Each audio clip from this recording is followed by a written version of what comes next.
पास लिए चलते हैं, जहां आपको बता दें कि मुख्यमंत्री शिवराज सिंह चौहान का सम्मान किया गया। क्या कुछ कह रहे हैं सीएम, सुनेंगे। भारतीय जनता पार्टी के यशस्वी प्रदेश के अध्यक्ष जिस कार्यक्रम के लिए विशेष रूप से आज चल के आए हैं, आदरणीय बीडी शर्मा जी, आज ओबीसी वर्ग के विभिन्न समाजों के पधारे हुए आदरणीय राष्ट्रीय अध्यक्षगण, आदरणीय प्रदेश अध्यक्षगण, मैं उनका यहां हृदय से स्वागत करता हूं। मध्य प्रदेश सरकार के गृह मंत्री और विधि मंत्री, जिन्होंने अपने मंत्रालय की तरफ से दिनों रात एक करके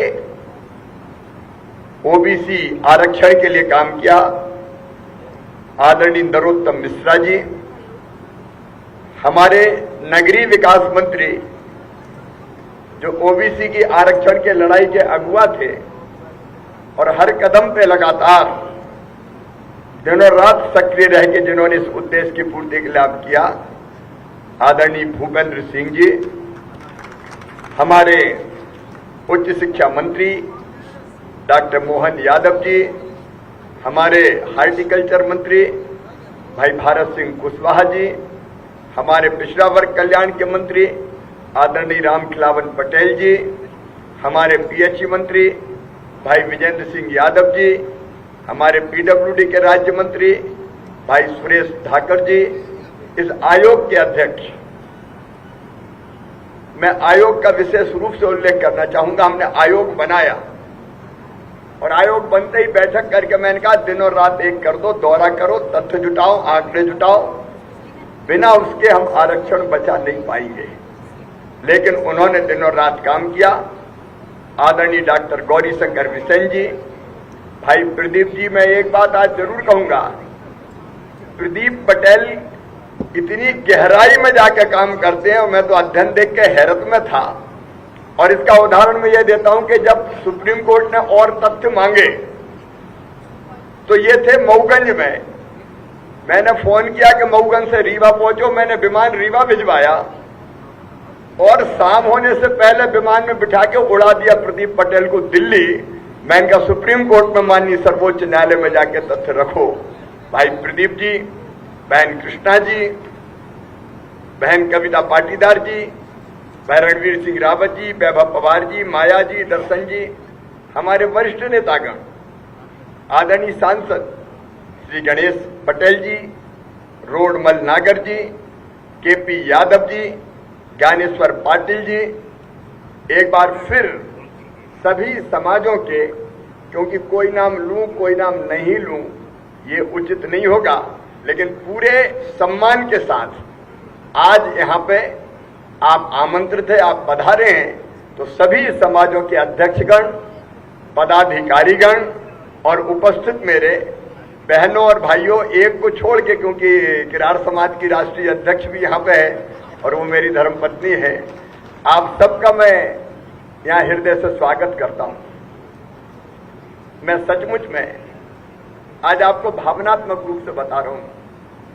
अगर कोई पूछे कि 16 साल के मुख्यमंत्रित्व काल में कौन सा सबसे बड़ा काम जिसने दिल को बहुत सुकून दिया हो, वो काम कौन सा है, तो मैं कहूंगा हम ओबीसी के आरक्षण के साथ चुनाव करवा पाए। सचमुच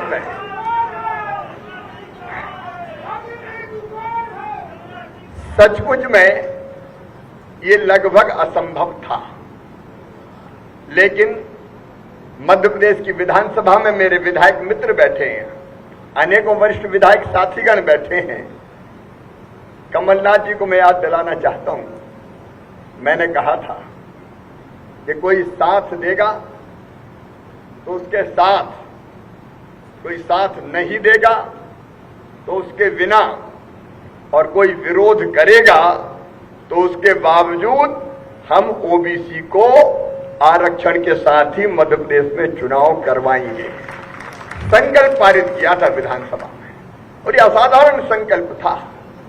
परिस्थितियां ऐसी थी और ये पाप देखिए, आज मैं चर्चा कर रहा हूं, कोई भाषण नहीं दे रहा।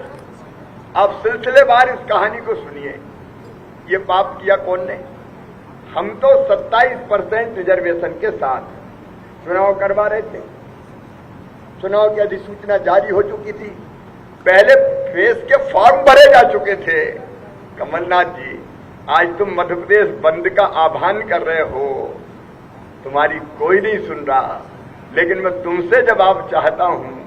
भारतीय जनता पार्टी की सरकार चुनाव करवा रही थी, क्यों तुम्हारी पार्टी पहले हाई कोर्ट में गई, हाई कोर्ट में पिटे तो माननीय सर्वोच्च न्यायालय गए, सर्वोच्च न्यायालय ने कहा हाई कोर्ट ही जाओ, यहाँ काय को आ गए, तो फिर हाई कोर्ट आए, और अंततः इधर उधर की बात करके महाराष्ट्र का गवली प्रकरण का उदाहरण देके तुमने ये फैसला करवाया था कि ओबीसी के आरक्षण के बिना चुनाव होंगे।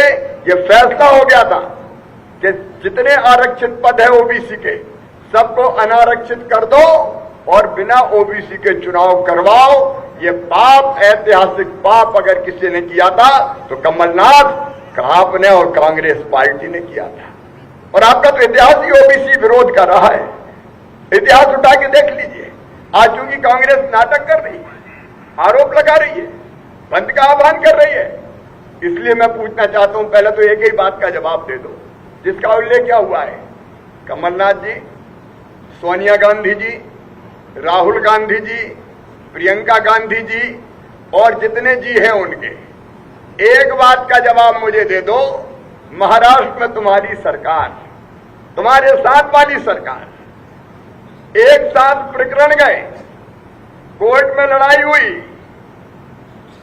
जहां तुम सरकार में हो वहां ओबीसी को आरक्षण नहीं मिला, बिना ओबीसी के आरक्षण के पंचायत के चुनाव हो गए और नगरीय चुनाव के आदेश हो गए, वहां कोई आरक्षण नहीं है। और एक मध्य प्रदेश है जहां अंतिम सांस तक हमने लड़ाई लड़ी और मध्य प्रदेश में ओबीसी के आरक्षण के साथ चुनाव संपन्न हो रहे हैं।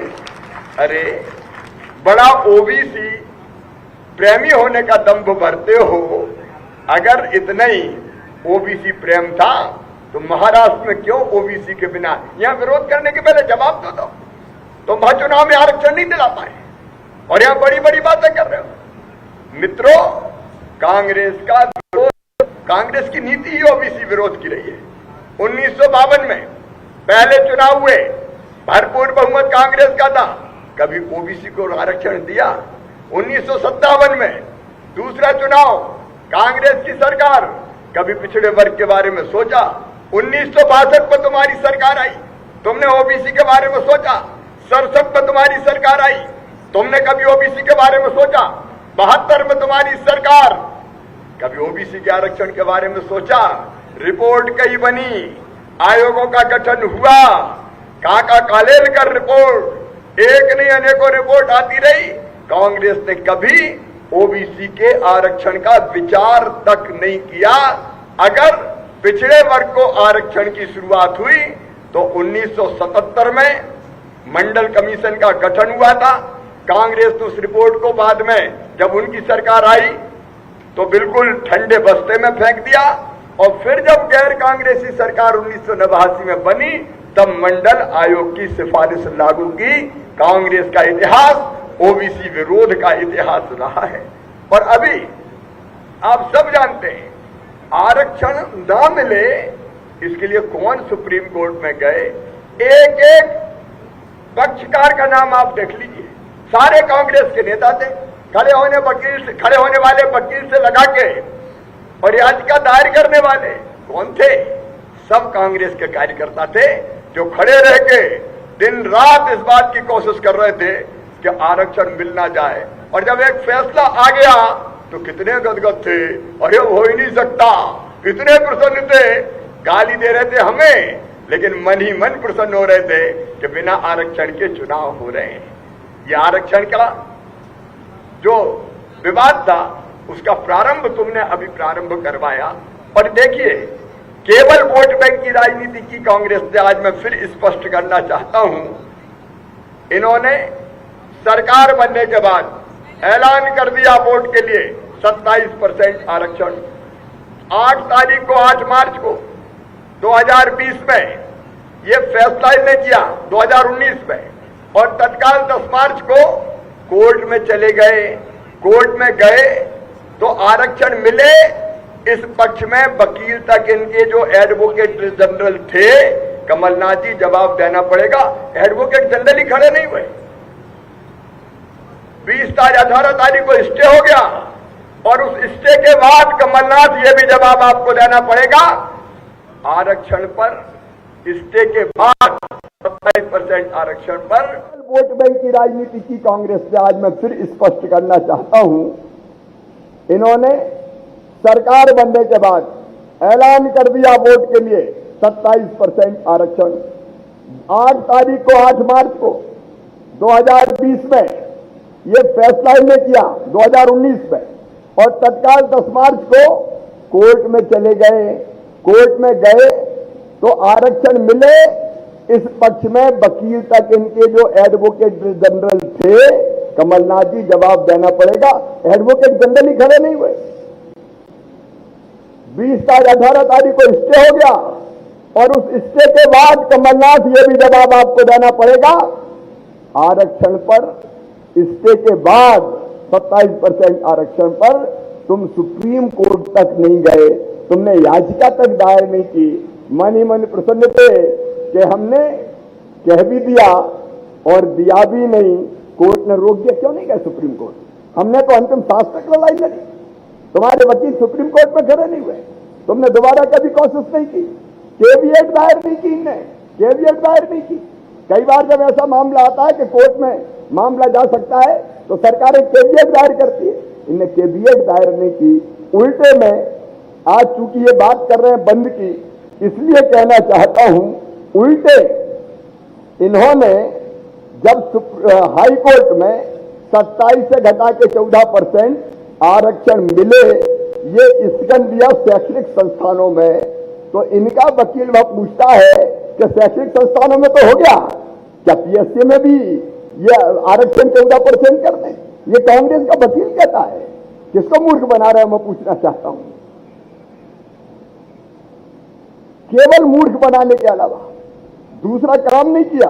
मेरे बहनों और भाइयों, हमने पूरी ताकत के साथ 27% की लड़ाई भारतीय जनता पार्टी की सरकार ने पूरी ताकत के साथ लड़ी। और जैसा बीडी शर्मा जी, भूपेंद्र सिंह जी बता रहे थे, अगर पिछड़ा वर्ग आयोग का संवैधानिक आयोग का दर्जा देने का काम किया तो कांग्रेस की सरकारों ने कभी नहीं किया। हमारे यशस्वी प्रधानमंत्री श्रीमान नरेंद्र मोदी जी ने ही किया। शैक्षणिक संस्थानों में नीट जैसी परीक्षाओं में 27% आरक्षण अगर लागू किया तो कांग्रेस ने कभी नहीं किया। हमारे प्रधानमंत्री नरेंद्र मोदी जी